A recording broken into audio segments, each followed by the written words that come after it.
You mentioned courage, and there's really no change without courage. There's no evolution. There's not going to be, and organizations need to change right now because we're in a massive paradigm shift, a collective one, which is really quite a cool opportunity too. But that courage is something that is really resonant. And if you look back at all of these studies, there's lots of studies. Memento Mori is a study of death and dying and what we can learn about living more fully. And you'll find courage in most of them. And one of my favorites has, I wish I'd had the courage to live a life true to myself, not the life that others wanted. One of my favorite encapsulations of those regrets is that number one. So that really is a huge piece of it. Hey everyone, it's Amy Lynn Durham, and you're listening to Create Magic at Work. Create Magic at Work is on a mission to equip senior leaders with tools they need to be a true quantum leader and actually understand what that means. Improve employee engagement, retain top talent, and transform your workplace culture to have less drama and stress. So let's start making magic.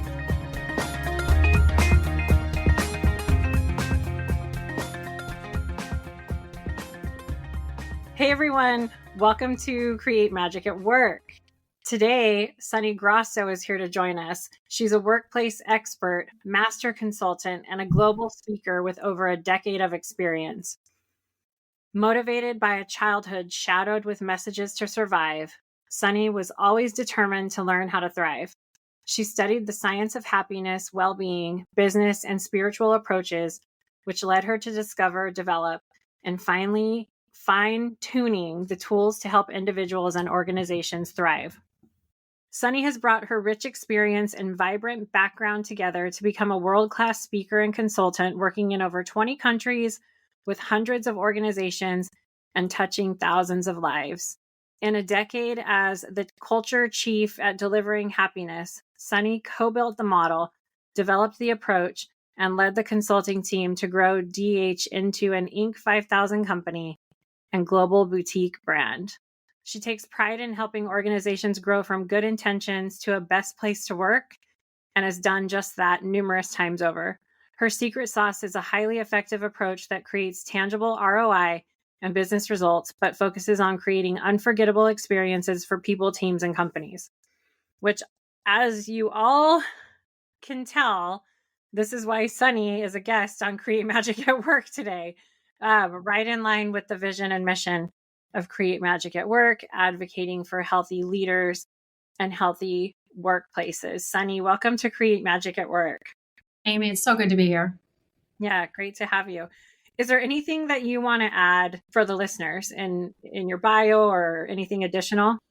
Well, I love the way you read it. I guess I would just say that I've been doing this since happiness was, like a 4-letter word. It wasn't something that was welcome in the executive boardroom or in conversations. I was actually laughed out of my mentor's wine tasting living room when we came up with the idea. And now it's something that we all need and that we're approaching it pretty much since the pandemic in a whole different way, which is well-being is a top need and for businesses as we grow and evolve. So it's in demand beyond wanting it and into the realm of it's really a necessary component of how we run businesses now. So it's sort of the golden age. Mm-hmm. Yeah. I personally am intrigued by the philosophy of happiness is what I'm going to call it. And I'm curious to hear what your take is on it, because there's something that you talk about the other side of happiness and how it differs from, so I guess I want to ask you, how does that differ from regular conventional views of happiness? What's this other side of happiness? When you say the word happiness, what's the first thing that comes to mind? Rainbows, unicorn, cotton candy, Is it a positive emotion? Yeah. Mm-hmm. Or maybe something like all of those.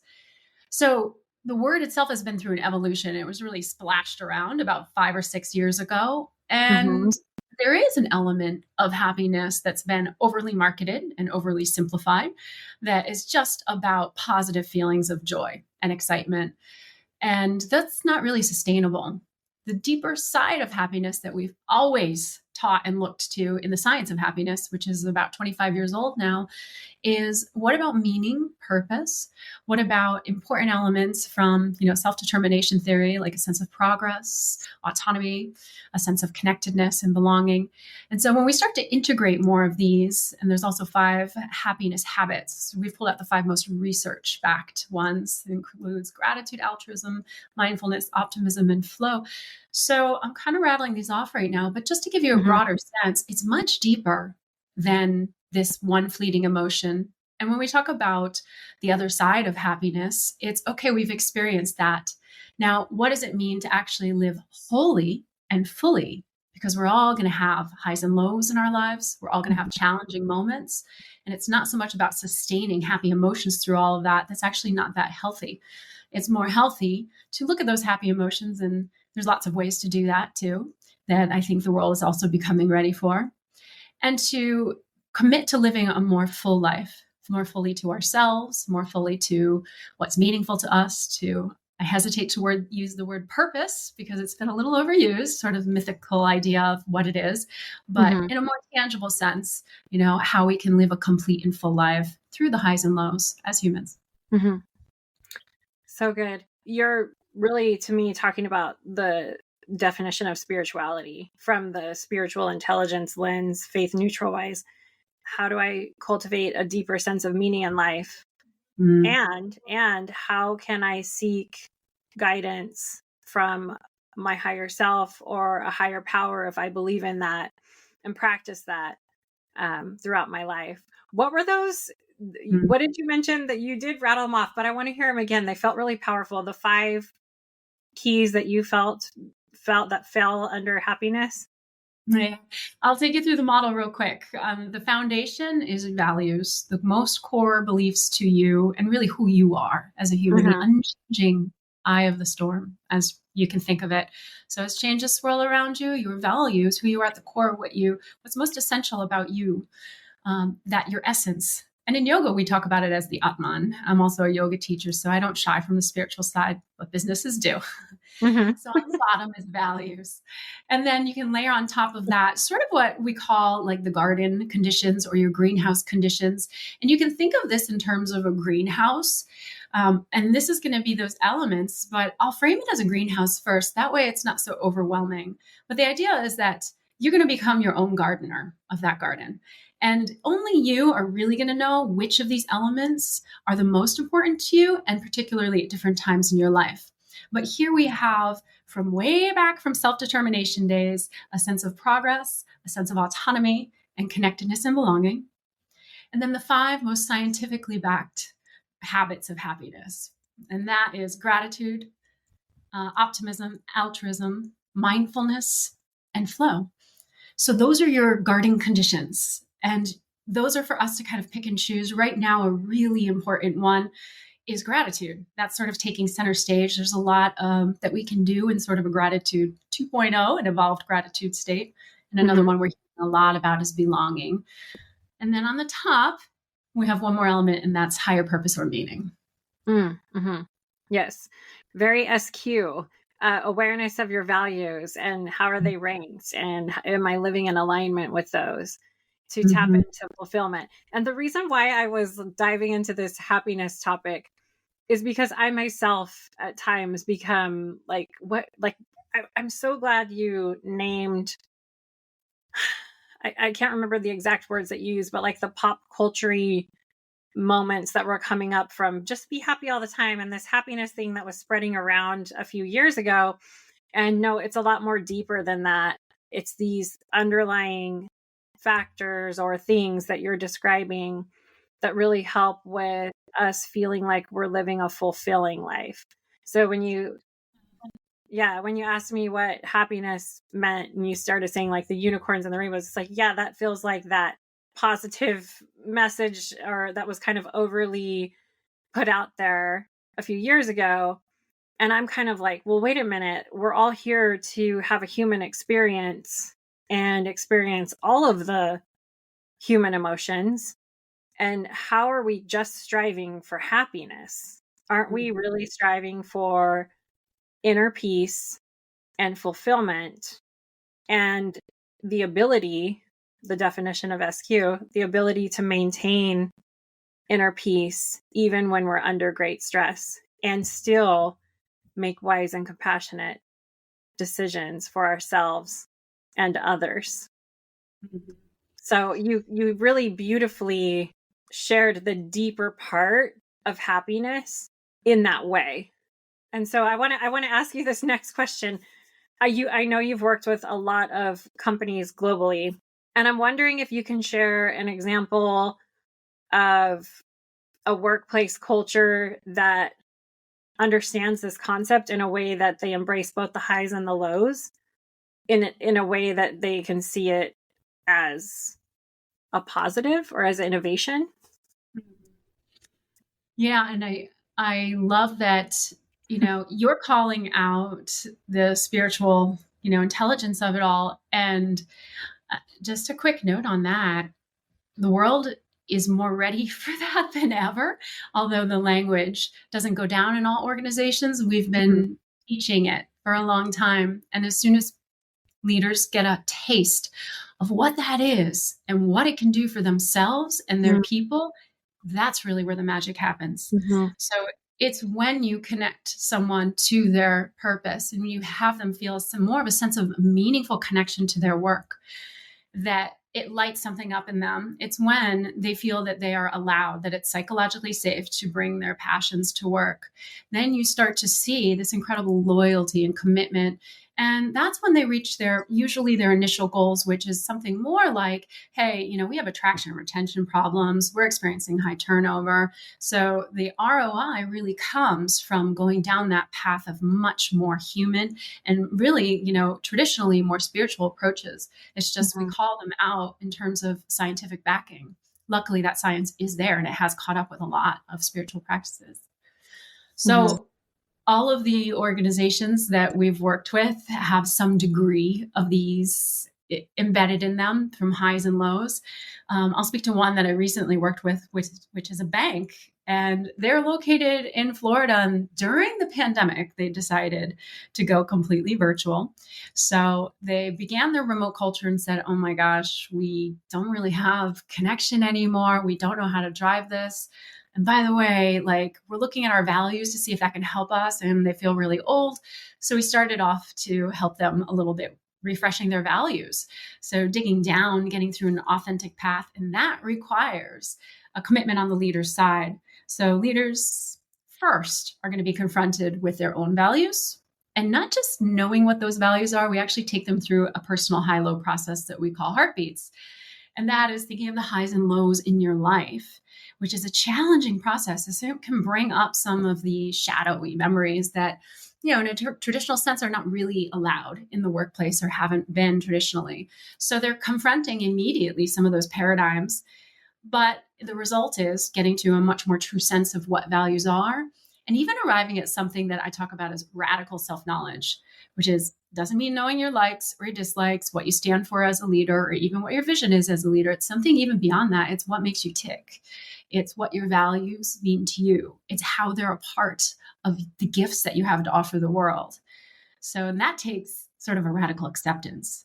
And that's what the high-low process can help us do, is to understand what really is in the highs and the lows that creates the magic that is you, the authenticity, the uniqueness that you have to offer, because we all have something amazing at our core.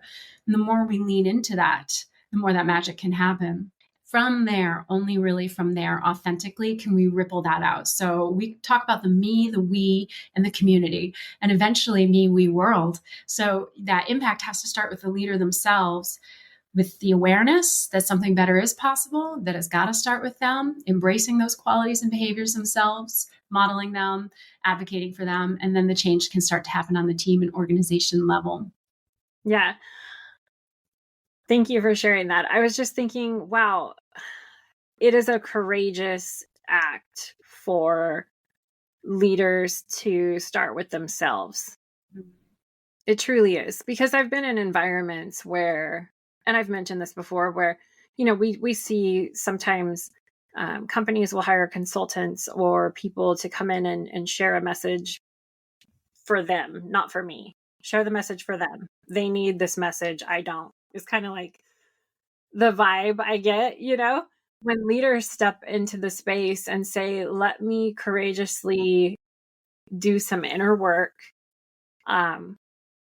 Just have a really great appreciation for that. And I think that anyone listening and that does that and people that want to step into this should be commended for that, because And it's I some think, courageous stuff. Yeah. I think you mentioned courage, and there's really no change without courage. There's no evolution. There's not going to be, and organizations need to change right now because we're in a massive paradigm shift, a collective one, which is really quite a cool opportunity too. But that courage is something that is really resonant. And if you look back at all of these studies, there's lots of risk studies. Memento Mori, it's a study of death and dying and what we can learn about living more fully. And you'll find courage in most of them. And one of my favorites has, I wish I'd had the courage to live a life true to myself, not the life that others wanted. One of my favorite encapsulations of those regrets is that number one. So that really is a huge piece of it. And what we get to do with culture, and this is one of the reasons why I'm passionate about it, is we get to do that work together. And then it's not work, it is your life's journey. Because the truth is, like, we're always really in some way trying to become more fully who we are.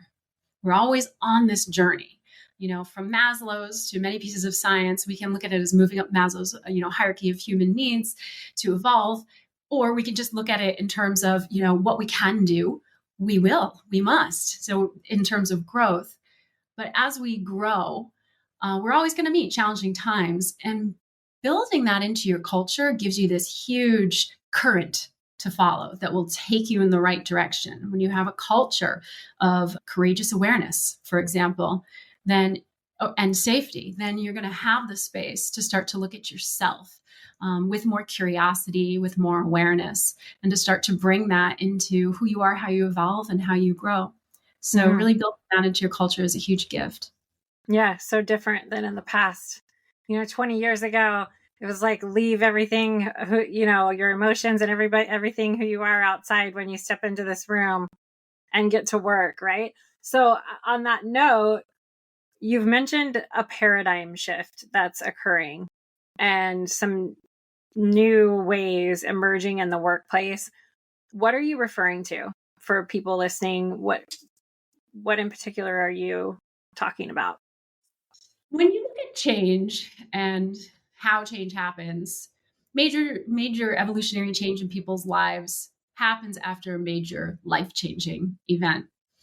It's when you're rocked to your foundation, or you have the rug pulled out from under you, or something really negative happens. And usually crisis is a crucible for change and for positive change. So it can really propel us. So oftentimes they aren't, what seemed to be negative at the time.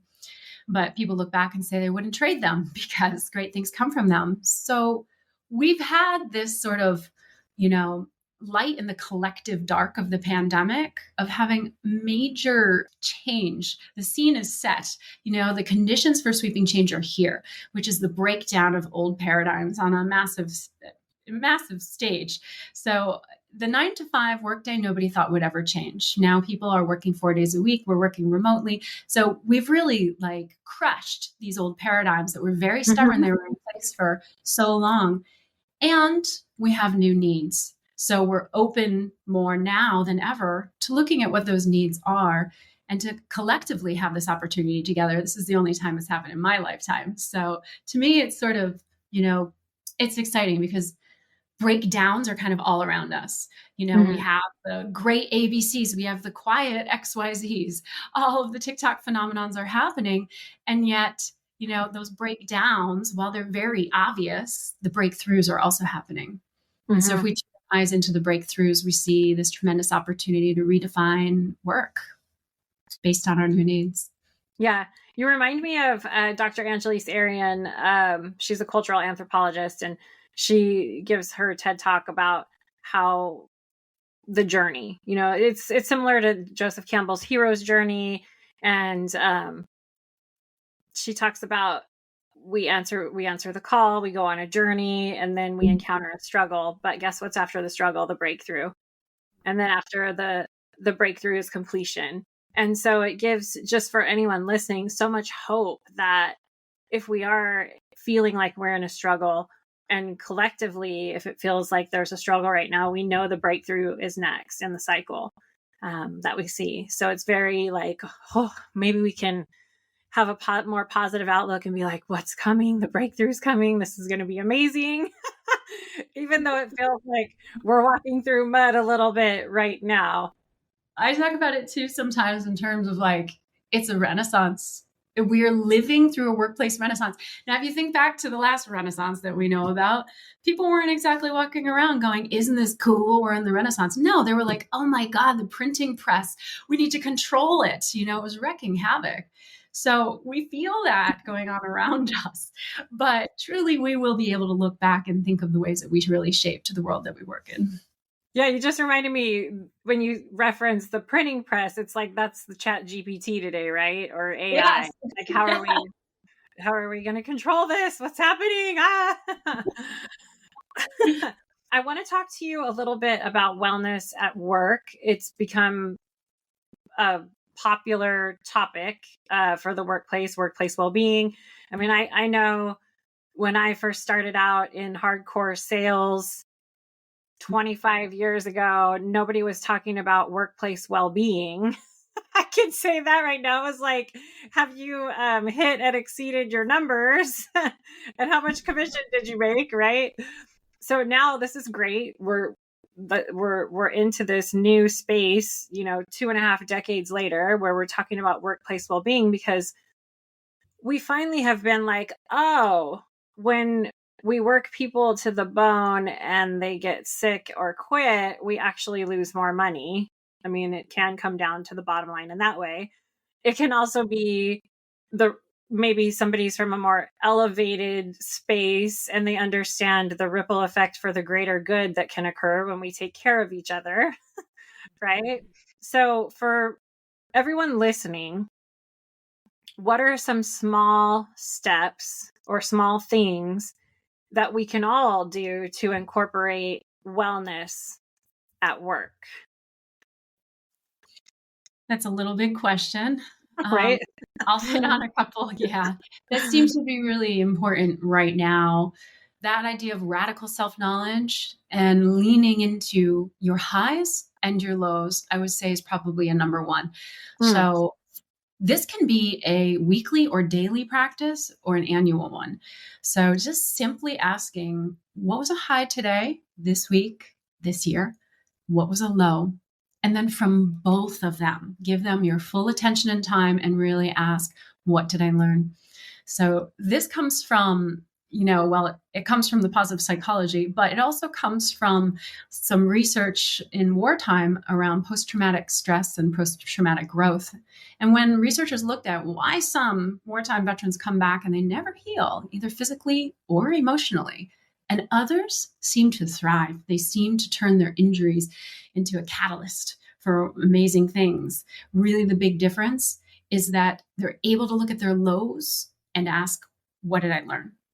Mm-hmm. So it's not about what's happening to us. It's about how we're relating to it. And if we can take a growth mindset or really a sense of curiosity and hold that up. And it's just as hard with the highs, because we tend to glaze right over those. We have a positivity bias, a negativity bias. So we need to ingrain a little bit of a positivity bias and really say, well, that high, what allowed me to do that? How did I get there? What qualities, what capabilities, what are the things that contributed to it? Was it a sense of determination, or was it my optimism there that kicked in? And for the lows as well, not holding on to lows, not sweeping them under the carpet. That's how they become baggage and how we hit midlife and late life crises. But really saying, what can I learn from that? Even if maybe it's a little uncomfortable. So we have to get comfortable with being uncomfortable there. And something that helps a lot here is the practice of what I call gratitude 2.0, which is, it's pretty easy now. A lot of people have a gratitude practice. We can be grateful for good things in our lives. How about the challenging things? Mhm. So, can you actually even bring a sense of gratitude for that low, for what you're going to learn from it, for the fortitude, or for the other doors that maybe sometimes you can't even see that it's open? So, I'd say Yeah. that's one very strong practice. Mhm. Yeah, thanks for sharing that. I love that gratitude 2.0. Really insightful. And looking for the gift is kind of the way I, even if I go through a low and I'm feeling, oh my gosh, I don't even know why this happened or what the heck is going on. I don't even know what I learned from this right now. I think we can set an intention to just say, just show me at some point down the line. And maybe even 2 or 3 years down the line, you'll look back and be like, oh my gosh, thank you for the gift. Wow, One the of my doors favorite, that opened. Yeah. yeah, one of my favorite poems is from Mary Oliver. And she writes, and this is, I think, anyway, I'm not going to give any context to it, but the poem is, someone I loved once gave me a box full of darkness. And it took me years to realize this too was a gift. That's Yeah. beautiful. So you Yeah. just have that. Yeah. I, I Yes. love that. And it really, honestly, truly, although I've studied this for a while, it wasn't until the pandemic that I started to lean into the practice of dark times myself in a really effective way. It's not Mhm. something that I, tried to avoid before, but I really came face to face with it, as probably many of us did. And the truth is that without adversity in life, we crumble, we become fragile. So we want to become anti-fragile, which is sort of super resilient, and it's sort of like going to the gym, or if you're an astronaut and you're in space and there's no gravity to pull you down, you have no resistance, then we become weak. So we actually need that. It's a healthy part of who we are. And while positive emotions can be very productive, especially in the workplace, this is how happiness at work got, so strong, because we're our most creative, innovative, collaborative. We organize ideas quickest when we are happy, when we are up. But we also, when we're down, are learning. So just because when we're in a positive state, we're in a pro-social mood, we are broadening and building our opportunities. When we're in a negative state, though, we are broadening and building our own internal awareness. And without that depth and understanding of who we are, it's not going to matter very much, how happy we are. It's not going to be lasting. So we Mhm. build the conditions for lasting happiness usually in the challenging times. Yeah. Yeah. Thank you. I just did a talk with a really large international company, and I basically was like, here's the deal, work-life balance is a myth. And this entire conversation that you and I have just had has really centered around, for me, one theme, which is skill 21, the final skill in the SQ21, of aligning with the ebb and flow of life. There's no skill of the 21 skills of spiritual intelligence that say, where are you on a level 0 to 5 of happiness? That's not rated on the assessment. But where you can see on a level of 0 to 5 is, how well am I sitting right now on being able to align with the ebbs and flows of life? And maybe what are some things I can do to skill build in that area? And you literally have hit on so many different things to help all of us align with the ebb and flow of life so we can maintain inner peace, even under great stress, and look for those gifts. So thank you so much for sharing that. I'm going to pull a card for you from the Create Magic at Work journal prompt card deck. You can find it on createmagicatwork.net under the shop tab. It's a deck of 33 cards. And this message is for everyone listening, and for you, Sunny, and for me. Let's see what we get today. It's coming up. Oh, how cool. We haven't had this, I don't think, ever. We got mentorship. And the affirmation is, I willingly share. This is like literally what you did today, I feel like. The affirmation is, I willingly share knowledge with others in order to leave a positive legacy. Ooh. Yeah, powerful. I love it. So I'm not really sure what coaching question here to ask you to share with everyone. maybe you can share your insights with the listeners on mentorship, on how, because the question is like, what information can I share with others that help us move forward in business? And then the other question is, how can I seek mentorship? And I'm thinking, with all of your knowledge and everything that you've done, if somebody's listening, like, I want to grow, I want to learn more, I would love to find a mentor, how would you maybe recommend they go about that? That might be helpful. I've got two things that popped to mind. Let's just see if these are helpful. Okay. The first one is that this is a tool I use all the time. You're always going to ask yourself, what's the worst that could happen? I'm going to reach out to someone on LinkedIn. I really admire their work. I'd like to do this. Or I have an idea of a mentor. It's a kind of famous person. They're not going to have time for me. What's the worst that could happen? Fine, go there. Because we call this low dreams sometimes in psychology. Set yourself to understand, but then also ask, what's the best that could happen? And really explore that possibility. Bring your mindset and your heart and your energy into that direction, because there is a possibility for many best things to happen. So I think that's one path. Love that. And the other tip that came to mind is I've been really fascinated lately with how hot of a commodity our attention is. And, where you put your attention, energy flows and that grows. And we've known these things for a long time, but our attention has just gotten smaller and smaller. And we talk about psychological safety, connectedness, belonging. We talk about knowing ourselves. And now we're talking about mentorship and helping and supporting each other grow. And one of the best things we can do is really listen, not with your ears, but with your attention. So close down all the windows in your tab. Picture your computer when it's loaded with 100 tabs. That's you. Close them all down and truly be there and show up, even if it's for 60 seconds. Show up for yourself, practice showing up for someone else, for your mentor, and start to reciprocate, what you want. When we start to put out there what we want, that's when it starts to arrive. Thank you. That was so good. The first answer to your first answer, I was also thinking, what is the cost if you do nothing? When you were talking about reaching out to someone, what's the best possible thing that happens? You could even journal on that. And what's the worst that can happen? And what's the cost if you do nothing? What's the cost if you, my gosh, that could be huge, right? With regret or something like that.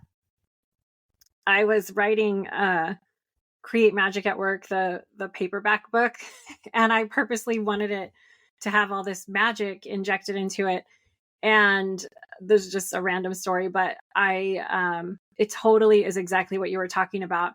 I had a Scholastic book editor edit the book, and then she said to me, because I wanted it to feel childlike, and I used to love the Scholastic book fairs, and then I had an illustrator that's super magical that put illustrations in it, and then the editor said, hey, you really need a book designer, and you should use Chad Beckerman, who did the Diary of a Wimpy Kid books. And I was like thinking, oh my gosh, I can't reach out to the guy that did the Diary of a Wimpy Kid books. Like, that's felt so big to me at the time. It was, over 3 years ago. And I was just like, how am I going to reach out to him to do my stuff? And I sat with it for a long time. And if it wasn't for a coach, like similar to what you do and what I do now, I went to a coach and they helped me gain the plan to reach out to him and get his partnership in it. I would have never partnered with him on it because I would have been like, there's no way, I love that. I just want to share that story of inspiration, because looking back, if I had never even tried, I would still be sitting here thinking like, gosh, I should have at least asked, or, I wonder what that would have looked like if I tried. And now today I'm really proud that he designed the book and that I asked, so anyway. Yeah, I wanted to share that with everyone for some inspiration, for sure. Sunny, if people want to connect with you and learn more about you and work with you, how can they connect with you? sunnygrosso.com. Or, I actually am kind of old fashioned. So people can also email me at sunnygrosso.com. And I do get emails from people sometimes asking me if I'll mentor them or just sometimes, asking for a little advice here and there, or sometimes being inspired or telling me about what they did with an idea that was sparked during a talk. So I love to hear those things, Sunny at sunnygrosso.com or just the website, sunnygrosso.com. Perfect. Yeah, we'll put all of that in the show notes so everyone has access to reach out to you and share a thank you for all of the wisdom and insights that you brought to the show today. And thank you for bringing some magic to everyone today.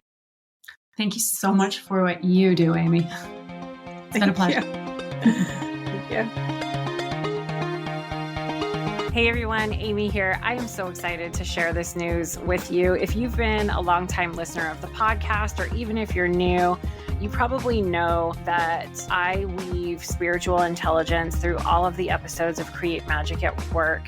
And we often talk about where you are at with making wise and compassionate decisions, what it looks like to be a wise and effective change agent. How do I put my ego aside and operate from my higher self? And if you've ever been curious as to what level you're sitting at in your life in those skills, I have some great news for you. I have loaded the SQ21 assessment on the Create Magic at Work website. This is something that only my private clients have access to in a coaching partnership with me. However, I have decided to give everyone access to the SQ21 assessment at a generous price, a small fee.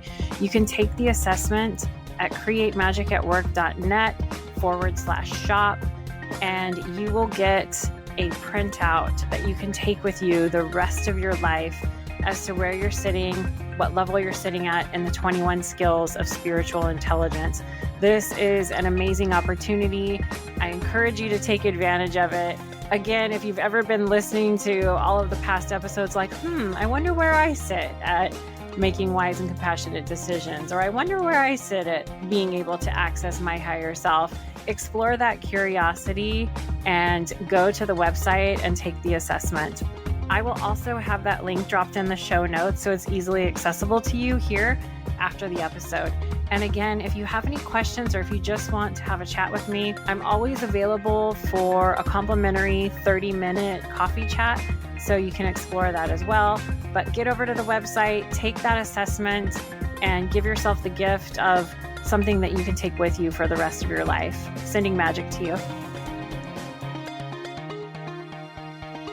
I want to thank each and every one of you for coming back every week to listen to a new episode of Create Magic at Work and really helping to support and advocate for healthy leaders, workplaces, and lives for all of us. If you want any information on how to connect with me, click on the link in the show notes. You'll get access to all of the social media links for Create Magic at Work. Stay following along for more amazing episodes where we help you improve productivity and profitability in the workplace and decrease stress. Sending magic to everyone, and see you next time.